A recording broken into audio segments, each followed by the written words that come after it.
amigos, Lindões Croiser aqui, e no vídeo de hoje eu vou falar sobre os 3 primeiros episódios da 4ª temporada de The Boys, que olha, já começou intensíssimo, tem muito detalhe pra gente falar aqui dos episódios, então obviamente esse vídeo aqui vão ter spoiler, já fica aí avisado, mas a gente vai discutir, teorizar muita coisa do que a gente vai ver nas próximas semanas, que agora vai ser um episódio por semana, e consecutivo a isso, obviamente, vídeos aqui no canal. Então pra não perder nenhum conteúdo, se inscreve e clica no sininho pra receber notificação pra quando eu tiver um vídeo novo, que eu sempre trago as novidades dos filmes e das séries aqui pra vocês o quanto antes vocês sabem. Eu preciso já começar falando aqui que esse conjunto de 3 primeiros episódios, eu acho que não me empolgava tanto desde a primeira temporada. Isso quer dizer que a segunda e a terceira não foram muito legais? Não, não é isso, mas é que a primeira, eu lembro que era aquele elemento surpresa, né? Por exemplo, o Rio indo beijar a namorada e segundos depois ele tava só segurando a mão dela. Esse tipo de efeito que The Boys sempre soube construir muito bem, mas eu acho que quando a gente fala desses 3 primeiros, aqui a 4ª temporada foi excepcional. Gente, na cena do Vote on Nice, eu ficava na cadeira assim,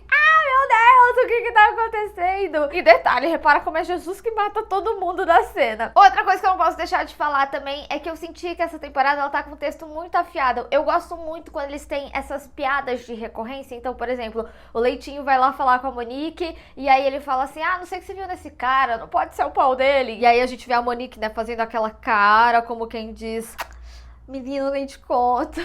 E aí depois vem o French falando a mesma coisa. E é muito bom que eles vão aumentando cada vez mais a piada, que ele até chega a comparar com o Pete Davidson, que pra quem não sabe, é um ex da Kim Kardashian. E ele é comediante também. Então eu achei sensacional como que o roteiro trouxe essas piadas, mas não só, também a seriedade no seu texto, né? Porque The Boys sempre trouxe esse contexto político muito forte. Na primeira temporada eles discutiam muito sobre essa relação de poder, né? O imaginário de Sup sendo reais, depois toda a relação da Stormfront trazendo o nazismo, só que ali com Sups. Na terceira, o Homelander intensificando isso, e aqui na 4ª, claramente, né, a gente vê essa manipulação das massas. Então é uma temporada que discute muito fake news, é uma temporada que traz manipulações que House of Cards já tinha mostrado pra gente que era super possível, só que aqui em The Boys eu acho que não tem como ficar mais escancarado. Resumindo, vai deixar muito patriota com raiva. Tá certo que tem uma galera que não entende muito bem a série. E mais 2 pontos que eu queria falar antes de discutir o arco de cada um dos personagens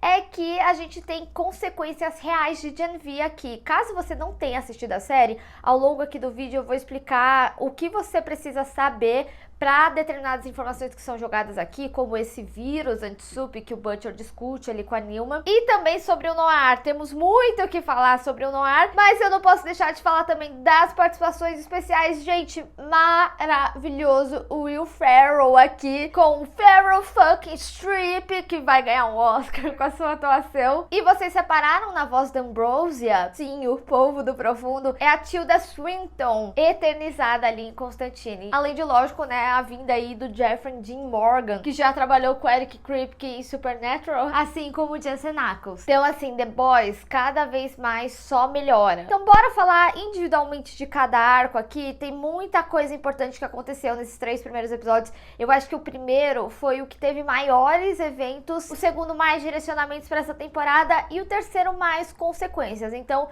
acho que eles estruturalmente estão maravilhosos aí. Vamos começar falando sobre a Ashley, né? Porque a Ashley é um exemplo de como o texto é muito inteligente, né? Tem um momento da reunião ali no set que eles estão discutindo quem poderiam ser os novos membros. E aí o Profundo faz uma piada e ela até fala assim, machista escroto. E depois ela chama a Sup de vagabunda. Enfim, a hipocrisia. Inclusive, falando na reunião, né? A Ashley, ela é uma das primeiras que acaba mencionando coisas que aconteceram ali em Gen V. Tem um momento que tem a reunião ali do set e ela agradece o Homelander por ter salvado ela do fiasco da Godolkin. Pra você que não assistiu o Gen V, o fiasco da Godolkin foi um momento ali em que a Kate e o Sam liberaram alguns Sups dentro de um laboratório que acontecia no próprio campus da faculdade, em que eles estavam desenvolvendo justamente aquele vírus anti-Sup. Então, quando ela libera esses heróis, eles saem atacando todo mundo que não é super-herói, todo mundo começa a morrer. E nesse momento, a Ashley tava lá fazendo uma reunião porque eles estavam discutindo possibilidades de membros pro set. E é importante citar também que lá em Gen V tinha os Guardiões da Godolkin, que era tipo o top 10 super-heróis ali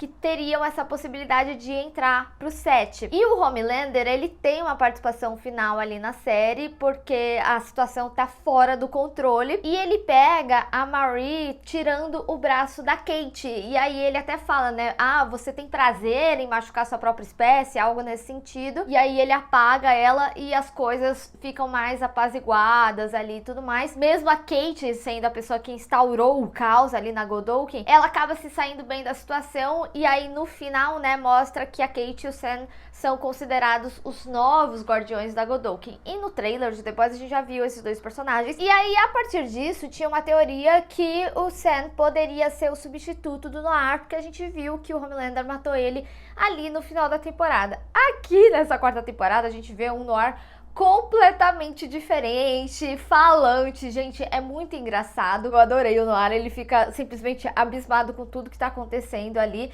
mas claramente ele é um ator, então não existe a possibilidade de ser o Sam logo no início. Ele inclusive, né, fala que ele fez artes cênicas na Godolphin e o Cirque du Vault em Montreal, ou seja, ele é um artista realmente. No por trás do uniforme, se a gente for ver os créditos, tá acreditado como o mesmo ator que já fazia o Noir, que era o Nathan. Muito provavelmente que eles vão deixar aí de elemento surpresa até ter a revelação de quem é esse Noir. E outra informação que a gente tem dele também é que ele tem narcolepsia, que é esses momentos súbitos de sono que ele acaba tendo, tipo dormir na reunião. Então o que a série deixa bem claro não seria um clone do Noir ou do próprio Homelander, né, como alguns especulavam por conta dos quadrinhos, mas que eles colocaram de fato um ator pra atuar, tanto que na conversa que ele tem ali com a Ashley, ele tem bem aquelas falas de atores, né, de tipo, eu preciso entrar mais nesse personagem, eu preciso de direcionamento, as pessoas só falam que eu tenho que ficar quieto, mas eu preciso entender esse personagem. Então claramente ele é só um artista que tá interpretando, ele tem poderes sim, porque afinal ele estudou na Godolphin, e Godolphin é só pra sups, e também, né, naquele momento que os fãs do Homelander morrem,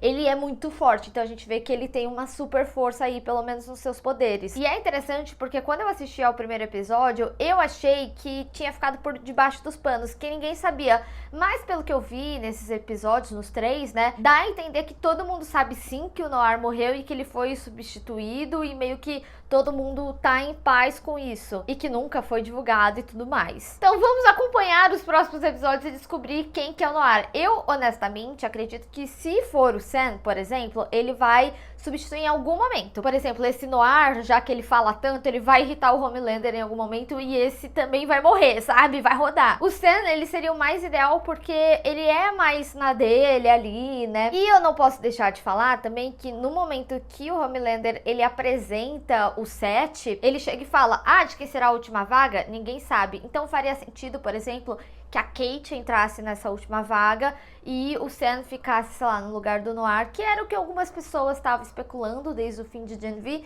Enfim, ainda não é nada certo, mas o que a gente tem certeza é que não é o Sam nesse momento, não é um clone do Noir e nem do Homelander, ou seja, todas as teorias estavam erradas de quem seria o Noir. Outro membro do set que eu não posso deixar de falar é o Profundo. Gente, o Profundo, ele vem como alívio cômico, né? Mas eu acho que ele tem direcionamentos interessantes aqui que demonstraram nesses 3 primeiros episódios, principalmente com a vinda da Sage. A primeira coisa que eu queria falar é que, assim, gente, a série, ela consegue ser muito escrota, né? Eu não sei se vocês lembram, mas no final da 3ª temporada, a ex-esposa escreveu um livro meio que expondo o Profundo, que era um livro falando como era ter uma relação com o marido narcisista. E aparentemente ela contou nesse livro daquela relação com o polvo, ou melhor, a polvo, né? A Ambrosia, quando ele fala que a relação começou a entrar na rotina, se eles podiam apimentar, e ele sugere que a Ambrosia seja tipo a 3ª pessoa da relação, porque pra ele é como se fosse uma pessoa. E a apresentadora falando, vamos falar do polvo da sala? Tipo, como quem fala, vamos falar do elefante na sala? Ai, meu Deus, essa série é muito escrota.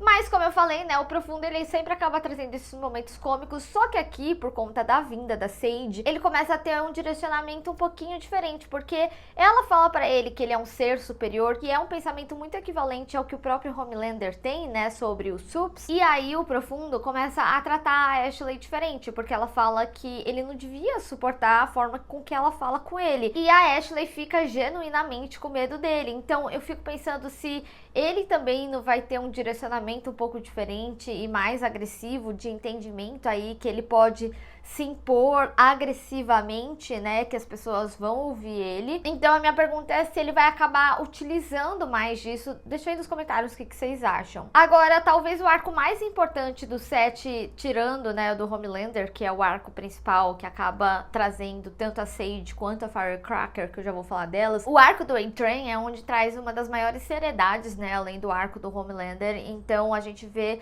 toda a consequência do fato do Nathan ter ficado paraplégico. Ele tá extremamente bravo com o A-Train e ele detesta que o A-Train conte mentiras, né, pros filhos dele. Todas as coisas que o A-Train fala de heroísmo, no final das contas, são coisas criadas pela VOT, que é feita nos filmes, ou até mesmo como o primeiro salvamento do Ryan, que foi tudo uma atuação, né, não era bem um filme ali ainda, mas era tudo planejado para demonstrar que tem um novo herói, né, o filho do Homelander, introduzir mais ele nas questões da VOT. E essa relação com o irmão, ela é muito forte, tanto que na cena do Will Ferrell, que, gente, é muito engraçada essa cena, ele não consegue atuar porque ele leva muito sério essa relação do irmão, tanto que ele fala, né, meu único treinador foi meu irmão e não faz sentido que a história seja dessa forma e tudo mais, porque ele leva muito a sério e tem respeito pela história ali com o irmão, e é isso, de forma internalizada, ao meu ponto de vista, né, que faz com que ele aceite trabalhar ali com os The Boys, que ele fique meio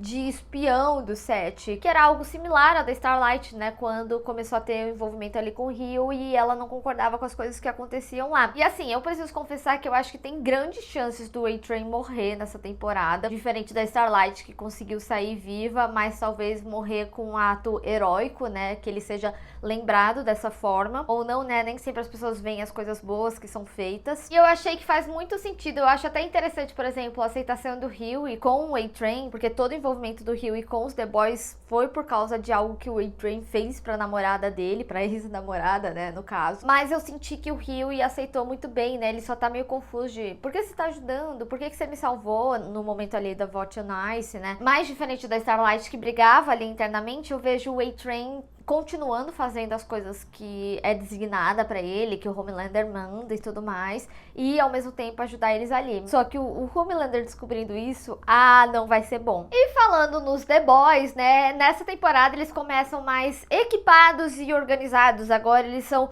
oficialmente um grupo da CIA, né, eles já eram, mas era mais na surdina ali, e eles estão nessa tarefa anti-sup. Eu preciso dizer que a cena inicial ali, quando é a nomeação, é extremamente engraçado, principalmente a relação, as conversas ali com a Newman. E uma coisa que eu acho que é muito interessante a gente observar no arco de cada um aqui, é que todos são atrelados ao passado. Então, por exemplo, o Butcher tá questionando as escolhas que ele teve, porque o seu fim tá próximo. A Starlight teve toda essa relação da Firecracker, que ela foi bem rude com ela também no passado, e isso trouxe uma consequência agora pra ela. O Rio lidando com todas as questões da mãe, o French lidando com o fato que ele foi um assassino e o que isso acarretou nas relações atuais dele, e a Kimiko também com toda essa relação, né, do Shining Light Liberation Army, que inclusive, né, gente, muito engraçado ela fazendo terapia, eu achei sensacional, inclusive os questionamentos dela, e eu acho que o arco dela faz muito sentido, tanto dela quanto do French, porque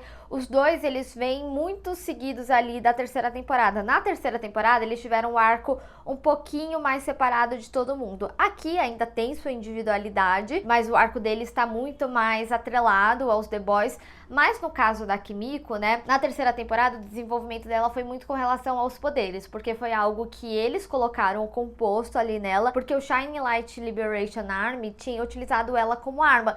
Então ela teve todo esse entendimento que os poderes dela não precisa ser como se ela fosse um monstro. Então ela tinha esse entendimento de que, ok, eu não sou um monstro, eu posso fazer coisas boas com os meus poderes, tipo proteger alguém que eu amo, como o French, que ela quase foi impedida ali no final da terceira temporada. Então faz muito sentido com que ela lide com as consequências desse abuso, que foi utilizar ela como arma. Então ela tem muita coisa internalizada, tanto que a gente vê alguns flashbacks, né, que é interessante porque quando ela vai matar a galera ali do exército, ela encontra uma menina e o French até fica questionando quem que era essa menina.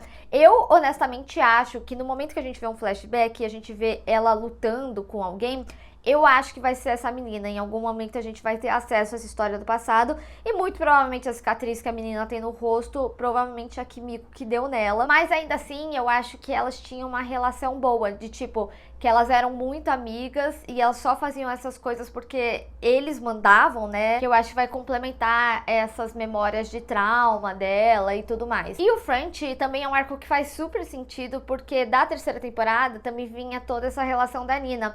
E nessa cena, né, que a Kimiko, ela tem o entendimento dos poderes dela, tem um momento que a Nina faz o French escolher entre a Kimiko e a Sherry, mas as duas acabam saindo vivas, né? Afinal, a gente vê a Sherry, que agora ele está sendo uma bela dondoca de Luxemburgo, amei. Mas nessa cena, a Nina internaliza muito na cabeça do French, falando que ele culpa ela e tudo mais dos assassinatos, mas depois que ele teve o primeiro, ele teve um segundo, o terceiro e por aí foi.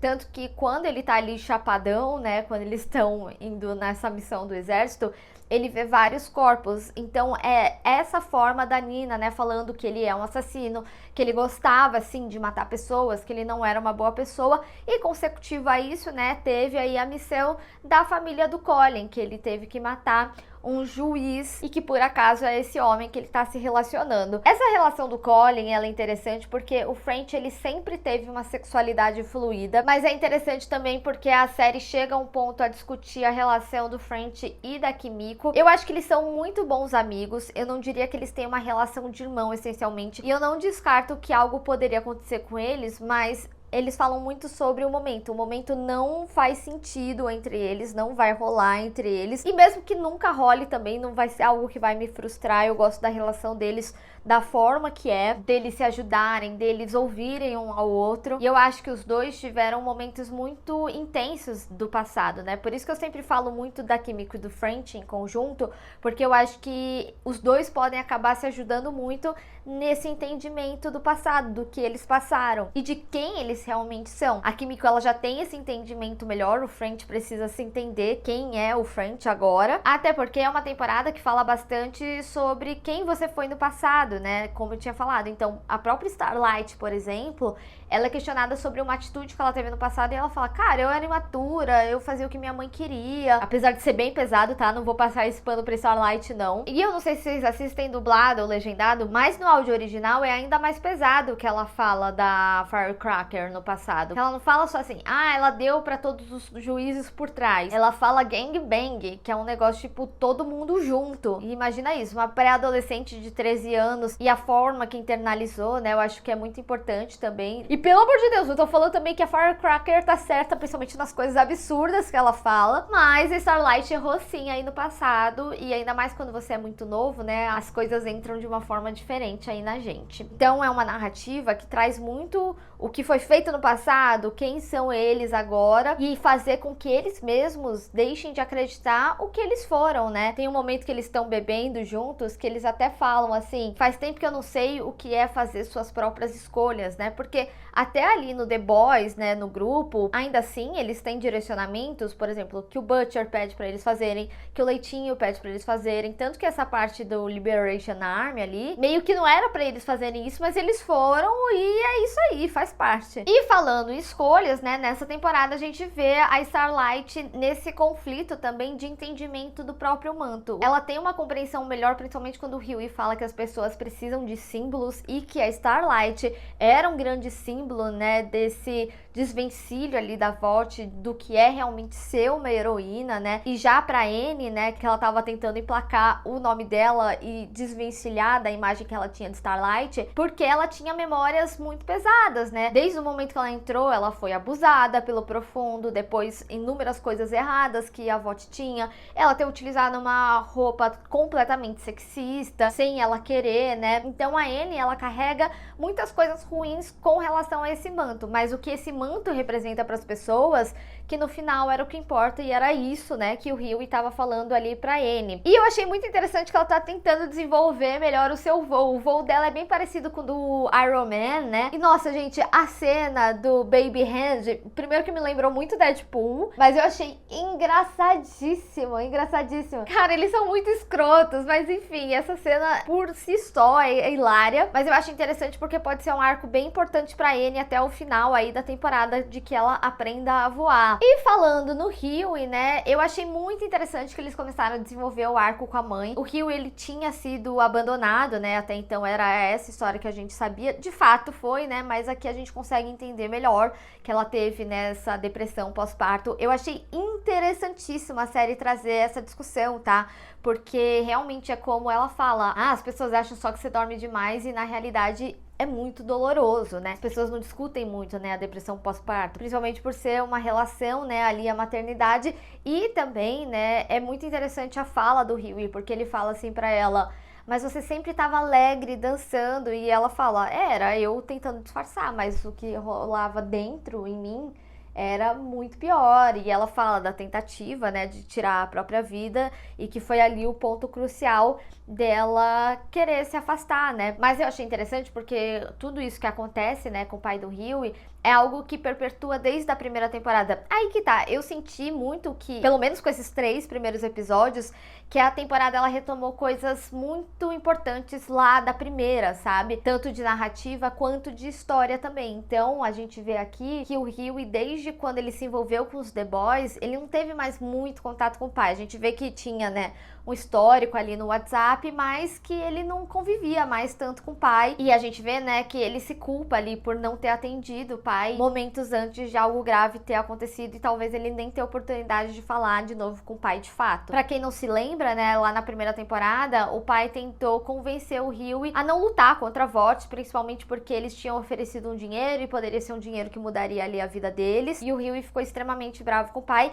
E eu lembro também que ele deu meio que uma afastada porque o Wing-Train deu uma ameaçada no pai dele. E a gente vê aqui, inclusive, né, a Nilma também dando uma ameaçada, falando: ó, eu vou matar todo mundo que você ama, então a gente trabalhar junto não seria uma destruição mútua. E falando na Nilma, eu achei bem interessante, né, a fala deles ali no primeiro episódio, porque me pareceu uma relação genuína que eu acredito que pode ser um bom gancho para que o The Boys trabalhe junto com ela, apesar que a Cia, né, quer que os The Boys justamente destruam ela. E um ponto importante dessa discussão, nesse momento, o Hughie fala que ele ainda tinha os arquivos de Red River, que é até uma coisa que a Newman depois pede ali pro Butcher. E só pra dar um contexto, né, Red River, pra quem não se lembra, é aquele orfanato de crianças SUPs, em que as crianças tiveram momentos traumatizantes na descoberta dos seus poderes e, consecutivo a isso, né, matou seus pais, o que acarretou, né, elas ficarem órfãs, que é exatamente também a história da Marie em Jane V. E também é a história da Newman, né? Por isso que o Edgar tinha adotado ela. E aí a gente até vê, né, o Butcher, quando ele tá vendo os arquivos, tem ali a foto, né, do pai falecido, né, com a cabeça, né, explodida ali e tal. Então é esse arquivo que eles têm posse e que não poderia vazar, porque daí também descobririam que ela é uma SUP. Mas antes da gente falar da Newman, Homelander, porque assim, gente, isso realmente vai ser o grosso aqui do vídeo, sim, acredite, esse vídeo vai ficar enorme. Eu queria muito falar do Butcher, né, porque vai acabar unificando com toda essa história também, mas eu acho que é importante falar algumas coisas antes dele, principalmente com relação ao Ryan. Aqui, né, no início da temporada, a gente vê que o Ryan já descobre que ele tá pra morrer porque o Homelander viu a massa que ele tem ali no cérebro, que ele já tinha sido diagnosticado ali no final da terceira temporada. Só que é interessante porque no final da terceira temporada, eles tinham falado que ele teria de 6 a 1 ano aí de vida. E aqui nessa quarta, eles batem o martelo falando que ele tem 6 meses de vida. Aqui no início da primeira temporada, a gente tem uma passagem de tempo de 6 meses, né? Tem um determinado momento que o French, ele fala que ele trabalhou naquele ácido ao longo desses 6 meses, firmando esse período. E a gente vê, né, todo esse arco dele questionando a sua existência, questionando as atitudes que tendo, e com isso ele começa a ver, né, a Becca. Então tem alguns momentos do primeiro episódio que a gente vê ele falando sozinho, tipo, logo no início mesmo, quando ele tá passando mal ali, ele responde alguém, seria a Becca. A gente só não vê visualmente ela, a gente só vai entender isso no final do episódio, mas essa Becca que ele visualiza, né, pelo que eu vejo de narrativa, é o que ainda traz ele pro bom senso. Então, por exemplo, ele tá vendo ali os arquivos da Nilma, ele tá considerando de fato mandar pra ela, pra ele conseguir o que ele quer, mas ainda assim isso seria atrair o Rio, e o Rio é como se fosse o Lenny, o irmão dele, então ele acaba mandando aquela foto. Eu preciso dizer, gente, a atriz separa bem nessa cena, ela dá um sorrisinho assim, que é genuíno, não é atuação, não. É um sorriso muito constrangido e de você querer rir, né, ali da situação. Inclusive, tenho muita curiosidade de saber quem foi o doido que aceitou colocar essa foto. Com certeza não foi o próprio ator. Se eu fosse chutar alguém, eu chutaria o Seth Rogen. É a cara dele fazer essas coisas e ele tem envolvimento com a série. Mas, pelo menos até o momento que esse vídeo está sendo gravado, não tem matérias oficiais e eu continuo avisando vocês caso eu saiba de que é essa foto, pelo amor de Deus. E o Butcher, como ele tá nesse questionamento de coisas que deveriam ser feitas, a gente vê uma real consequência do final da terceira temporada, que no caso, né, seria a morte do próprio Soldier Boy, né? Ele se culpa e o próprio Joe, né, também cobra ele. E aí a gente tem a apresentação do personagem do Jeffrey Dean Morgan, que é o Joe Kessler. Ele é um personagem que existe nos quadrinhos. Eu não sei se vocês gostariam que eu me aprofundasse, porque assim, eu sinto que a série, ela não usa tanto a base dos quadrinhos, mas tem coisas que fazem sentido sim, né? Tipo, eles terem usado o V temporário, é algo que acontece nos quadrinhos, mas a gente vê que eles constroem aqui um histórico entre eles, que eles fizeram um trabalho em conjunto na CIA há 11 anos atrás. Eles citam 2 pontos importantes sobre essa missão que eles fizeram juntos. Eles falam do Panjshir Valley, que é um momento que o Joe tá falando que a CIA, ou o grupo dele, né, precisa de pessoas como o Butcher, porque ele faz parte desse grupo, né, que depois a gente até vê que se chama A Espada, que é um grupo criado pelo presidente Seeger pra acabar, né, com a Newman, pra afastar a Newman, e por isso a gente também entende o porquê, né, que lá no final da temporada eles focam muito mais na Newman do que no Homelander. E assim, né, a gente sabe que agora o Rob Singer, que é o presidente dos Estados Unidos, ele sabe que a Newman é uma sup. Mas enfim, aí o Joey cita esse momento junto porque ele fala que o Butcher matou inúmeras pessoas lá, incontáveis corpos, né, pra tirar ele do lugar que ele tava. Ou seja, alguém que tenha essa motivação de manter, né, os seus parceiros ali e conseguir o objetivo. E depois ele traz uma informação muito importante, que a CIA tem um bunker, que eles queriam, inclusive, colocar o Ryan, né, quando ele tivesse desacordado, mas eles falam que não sabe se é tão forte pro Ryan, né, porque o Ryan é extremamente forte, só que eles falam que não é forte por enquanto. Ele falou, talvez a gente tenha que fazer a mesma coisa, que nem a gente desprogramou aqueles outros 2 do ISIS. Então eles constroem, né, esse passado aí dos dois, mas a gente vê que o Joe Kessler, ele é muito sangue nos olhos. Ele é muito similar ao Butcher. Eu acho que as pessoas que gostam do Butcher consecutivo a isso vão gostar dele, mas a questão é que ele não tem familiaridade com o Ryan. O Butcher tem, então tem um emocional envolvido e é isso que impede ele, por exemplo, de dar ali o cookie, né, que ele tinha preparado com a droga para desacordar. E ele até fala, olha, se a gente não resolver isso logo, porque tempo você claramente não tem, né? Ou a gente aprende a treinar ele, ou a gente aprende a matar ele. Então a CIA claramente já demonstra aqui, né, que quer utilizar o Ryan como arma. Inclusive, fun fact, achei muito interessante a forma que ele hackeou ali o jogo, né, pra conseguir conversar com o Ryan. O jogo é tipo um Mortal Kombat, é até engraçada a forma que a galera morre, mas é curioso, principalmente porque agora o Homelander, ele foi confirmado, né, como personagem em Mortal Kombat, pra você jogar. E as coisas estão bem complicadas pro Butcher, né, porque ele tá nesse conflito aí e ao mesmo tempo o conflito com o Leitinho também, porque ele saiu do The Boys, né, ele foi demitido do próprio grupo dele. Mas eu preciso dizer, ele tem muita razão no que ele falou do Leitinho, sobre tomar decisões difíceis, que às vezes você tem que ser escroto, né, ele fala sobre a atitude dele, que o Leitinho questionava bastante, porque às vezes ele pode acabar fazendo com que alguém morra ali, né, no grupo, porque ele caiu numa cilada, porque ele não tomou a decisão difícil como precisava, como por exemplo no caso do Bar Mitzvah, né, deixar o Butcher pra trás e ir atrás da Sage. Inclusive, gente, que engraçada essa cena do Bar Mitzvah, pelo amor de Deus. Primeiro a temática, né, de Marvelous Mrs. Maisel, que é outra série do Prime Video. E, gente, o que foi a cena da sauna? Eles estão cada vez mais pirados. Foi muito pior que o próprio Hero Orgasm, eu acho. Porque o Hero Orgasm, ele era mais indireto, as coisas aqui foi bem explícita. E falando no Leitinho, aí a gente passa a falar, né, desse arco, que eu sei que vocês devem estar doido do Homelander, da Newman, que é o grosso, né, aqui da série. E aí, né, a gente vê a Monique pedindo pra ele ir atrás do Todd, porque a Janine tá brava, né, ela inclusive brigou na escola, brigou com o menino, e com isso ele acaba vendo que algo tá acontecendo ali na VOT, né, então ele perseguiu o Todd em determinado momento, que foi aquele momento do meet and greet, né, que no final eles acabaram mortos, pra fazer aquela fake news, né, então o que acontece ali, quando eles estão esperando o que iria acontecer com o Homelander por ter matado o cara no final da temporada de ter tacado a latinha no Ryan, ele é dado como inocente. E aí a Sage, ela se infiltra ali na galera da Starlight e começa a treta. A Sage, ela é uma personagem que eu estou em conflito no sentido assim, pra uma mulher ou pessoa, né, do mundo mais inteligente, me parece uma atitude bem burra se envolver com eles, mas eu acho que ela tem o plano dela também, mas o Homelander procurou ela porque nada mais estava satisfazendo ele. Ele fala, eu falo as pessoas concordam, meus fãs gostam de mim, se eu matar, eles gostam de mim, se eu não fizer nada, eles gostam de mim, então ele não estava se sentindo mais desafiado, tanto que a gente vê que nos momentos da Starlight, ele até presta uma atenção, mas eu não sei se ele vê como um grande desafio aí pra ele. Ele se aproveita disso pra instaurar o caos que a Sage indica a ele, né, fazer ali e tudo mais. E depois o A-Train, né, caiu por terra porque ele deu a câmera de segurança pra mostrar que foi um negócio manipulado. Como eu falei, né, a Sage, eu acho que a Sage e a Firecracker, elas são dois exemplos de como é possível manipular as pessoas fazendo o que elas querem ouvir, ou como a própria Firecracker diz, né, dá um propósito pra essas pessoas. Gente, ela tem umas falas absurdas, né? É interessante porque quando tem a TruthCon lá, né, é por isso que eu falei do texto, né, eles falam sobre a Oprah e o Tom Hanks, fazendo uma referência ao culto NXIVM, que assim, gente, é bizarro, envolve muita gente de Hollywood, e as duas, né, junto com o Coleman, é o combo perfeito de manipulação, porque é alguém da mídia,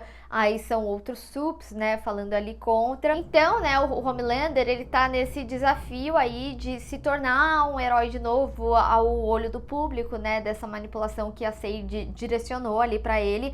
Mas é interessante porque no momento que eles conversam inicial, ela até chega a falar assim: você não precisa de um exército de sups como a Stormfront nazista achava. Isso é perigoso até pra ela, mas eu acho que ela tem os planos dela também, porque no momento que ela tá ali pegando o Profundo, essa cena lá acontece muitas coisas. Ela tá assistindo ali um programa e eu acho que eles vão desenvolver talvez um arco com relação ao corpo dela, tanto que o Profundo até pergunta se tava tudo bem com ela. Ela tá assistindo um programa que é uma moça que tá com vestido de noiva e a outra fala que ela não tava na melhor forma, alguma coisa assim. E quando eles começam a se pegar ali na mesa, a gente vê, eu não sei exatamente se é isso, mas a única coisa que me remeteu, que eu achei muito curiosa a ênfase, né, nisso, é que me parece que é aquele negócio que a Maeve enfiou no ouvido do Homelander no final da terceira temporada. Então eu acho que ela tem os próprios planos pro Homelander, ou talvez ela possa estar de conluio ali com a Maeve de alguma forma. A Maeve, ela meio que foi embora, né, no final da temporada, pra viver uma vida sem que ninguém soubesse onde ela tá com a Helena,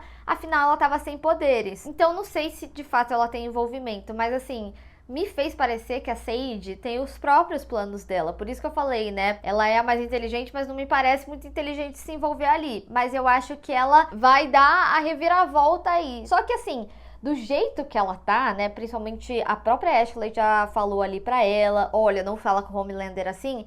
Eu acho que vai ter consequências seríssimas com a Sage. E assim, o próprio A-Train, né, também tinha falado que a Sage, ela foi demitida porque ela não sabia a hora de ficar quieta. E conhecendo o Homelander, é bem capaz do fim dela ser relativamente parecido por conta disso. Entre o primeiro e o terceiro episódio, a gente já vê que ele não tá aceitando muito bem as coisas que ela fala. Eu acho que todo mundo vai morrer, né, nessa temporada. Inclusive, né, ela pegou o cargo de CEO. Agora, realmente, a VOT está totalmente dominada por sups. Mas, além disso tudo que tá rolando, os patriotas versus os luz estrelistas, né?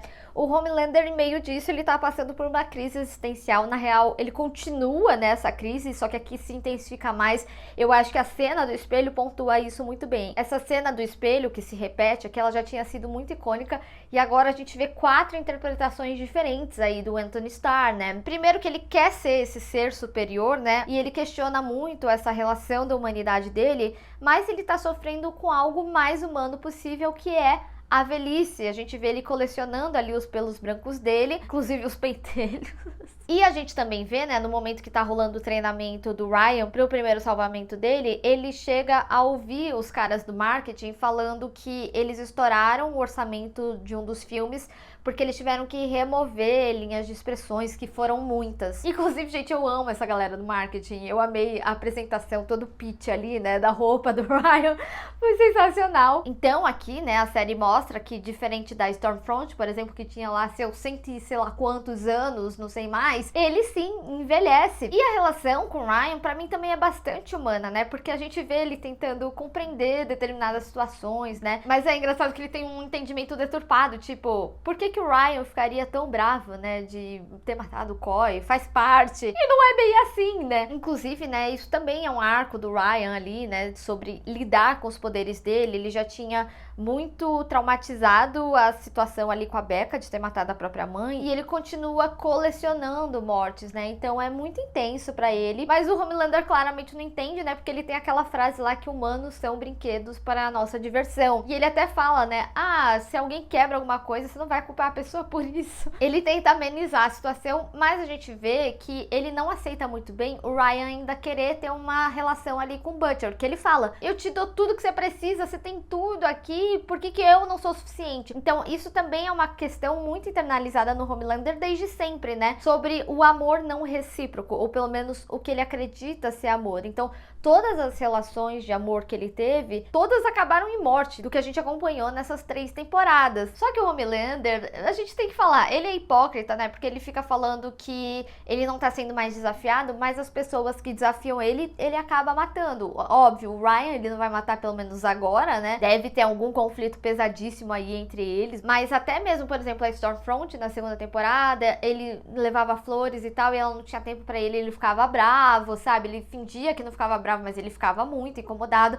Então, se as pessoas não atendem ele na hora que ele quer e da forma que ele quer, como, por exemplo, a própria Annika, coitada, o próprio Noir no final da terceira, enfim, ele acaba matando as pessoas. Então, por isso que as pessoas não contrariam, por isso que o A-Train e o Profundo aceitam meio que tudo que ele fala, mas isso acaba entediando ele. Mas o Homelander, ele tá bem ocupado, né? Porque além dessa relação com as luzes estrelistas, ele tem um objetivo maior, que é com relação ali ao governo. A gente vê que o Homelander, ele acreditava muito que a parceria dele com a Newman iria continuar. Na temporada anterior, a gente viu 2 vezes isso acontecer. A primeira, quando ela entregou o Stan, né? E aí ele deu a receita lá do composto V. E depois, quando ela pede pra matar o Bishop, que seria o VP, não ela, do Seeger. Em troca, ela deu ali a localização do Ryan. E a gente vê que o Homelander acha que essa parceria vai acontecer e ela não quer. Pra Newman, eram 2 combinados fechados e era isso. Só que, olha o que esses 3 episódios desenham aqui pro que a gente pode acompanhar nessa temporada. A primeira coisa é que a Cia, né, tem esse grupo, a Espada, que quer fazer de todo possível para tirar a Newman ali do poder.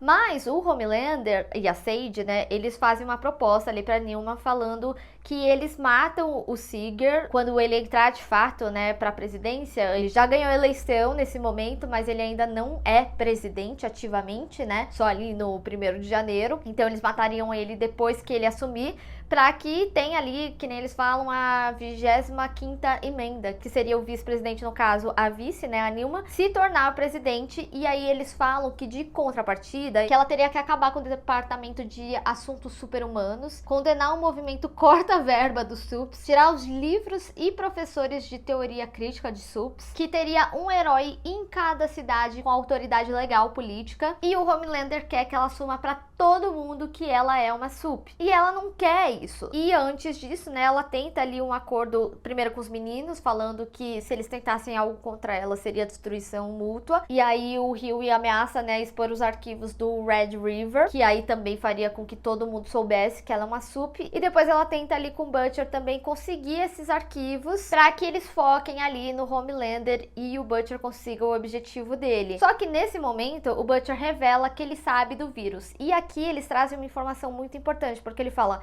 eu sei do vírus e eu sei que ele não é forte o suficiente pro Homelander ainda. Ele enfatiza o ainda. Ou seja, eles teriam que desenvolver. E quem eu acho que poderia desenvolver é o French, porque ele vem com essa persona, né, de químico aí na temporada, que é algo que vem desde a terceira, quando ele fez aquele gás, né, que desmaiava o Soldier Boy. Tanto que a gente vê, né, ele criando aquele ácido que joga ali no terninho, que só machuca o terninho da Nilma, não machuca nada ela. E a gente vê que os meninos, eles não sabem da existência desse vírus. Só o Butcher mesmo, que foi ali no final de Gen V, na cena pós-créditos, e descobriu todo esse laboratório da Godolkin. E aí as únicas pessoas que sabem desse vírus é a Newman, o Butcher e a Mallory, porque lá em Gen V, que era a reitora da universidade, tinha mostrado que eles estavam desenvolvendo esse vírus, e a Mallory, ela fala, eu não quero saber mais, isso é muito complicado que você tá propondo, que seria matar, né, o Sup. Só que, olha que muito doido, toda essa cena, ela acontece, e antes dela acontecer, a Nilma, ela tinha ido ali visitar, né, o Vault on Ice, e ela tirou uma foto sozinha com a galera.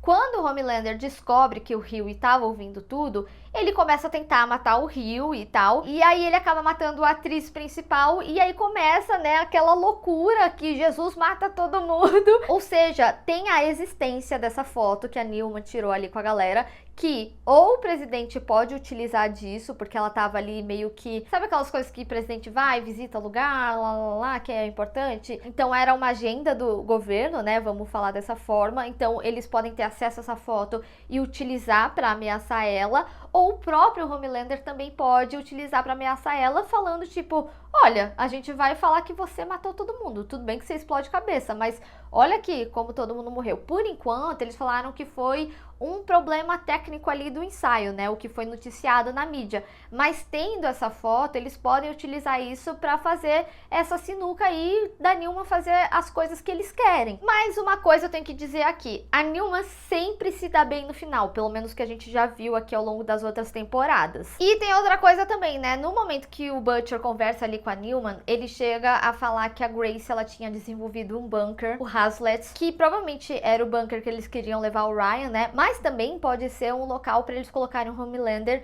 e colocar esse vírus lá de maneira isolada, né, dentro do objetivo deles. Então, dito isso, né, poderia muito facilmente acontecer, por exemplo, dela fazer o acordo com o Homelander, eles matarem o presidente, ela se tornar presidente e aí trancarem o Homelander lá. Pode ser que ele não morra ainda, né, com esse vírus, mas enfim, da Newman conseguiu o que ela quer e cada vez ter mais poder, se tornando, né, a presidente dos Estados Unidos, uma presidente sup, que é o terror do governo, né. E falando na Newman, né, eu não posso deixar de citar a Zoe, gente. Eu já tinha comentado no vídeo de expectativas, né. Eu confesso que quando eu vi os trailers, eu não me liguei que era a Zoe, mas faz muito sentido, né, e é legal porque ela entra naquela fase da pré-adolescência, então ela tá extremamente brava e bem agressiva agora com os poderes. Imagina esse casal Ryan e Zoe, que terror! Ela daria um couro nele, tô brincando. Ele é bem mais forte que ela. Agora, tendo dito todas essas teorias, uma das coisas que eu preciso dizer é que ao assistir essa temporada, eu senti que alguém pode morrer a qualquer momento. E assim, eu digo alguém dos importantes. Isso eu incluo também os secundários, tipo o Profundo, por exemplo, o Noir de novo, etc. Não, o Noir eu tenho quase certeza que vai morrer e vai ser, enfim. Mas alguém importante, tipo o A-Train, como eu tinha citado, porque em vários momentos tem cenas que elas são construídas para acreditar que alguém vai morrer. Então, por exemplo, uma das coisas que me deu muita ansiedade é que eu já tinha visto os trailers e eu sabia que a Firecracker ia entrar ali no set. Então, quando a Sage fala, considerem isso como sua audição final para entrar no set, eu preciso que alguém morra, eu achei genuinamente que alguém iria morrer ali, ainda mais com o Butcher falando, né, sobre ter sido uma cilada que poderia colocar eles em risco. Outra situação também foi quando o French, ele tava ali viajando, eu achei que ele ia levar um tiro a qualquer momento. O próprio A-Train também tem uma fala, quando o Leitinho pede pra ele ajudar eles, ele fala que quem se importa acaba morrendo, e ele até fala, mas você tá aqui ainda. Eu acho que quando o Homelander descobrir é tchau, tchau, A-Train na hora. E também a cena do Homelander, quando ele taca o laser ali onde o Hughie tava, era exatamente onde ele tava. Naquele momento eu falei assim, meu Deus, vai acabar o episódio e ele morreu, o Hughie. Então eu sinto que cada episódio tem cenas impactantes que levam você a crer, tá, alguém vai morrer. Foi algo que vocês sentiram também? Enfim, consegui falar sobre os 3 episódios. Desculpa, esse foi o máximo que eu consegui condensar, gente.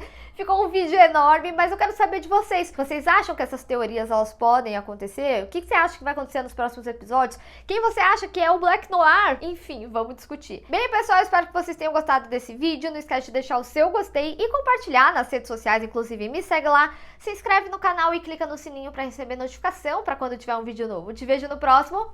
Tchau!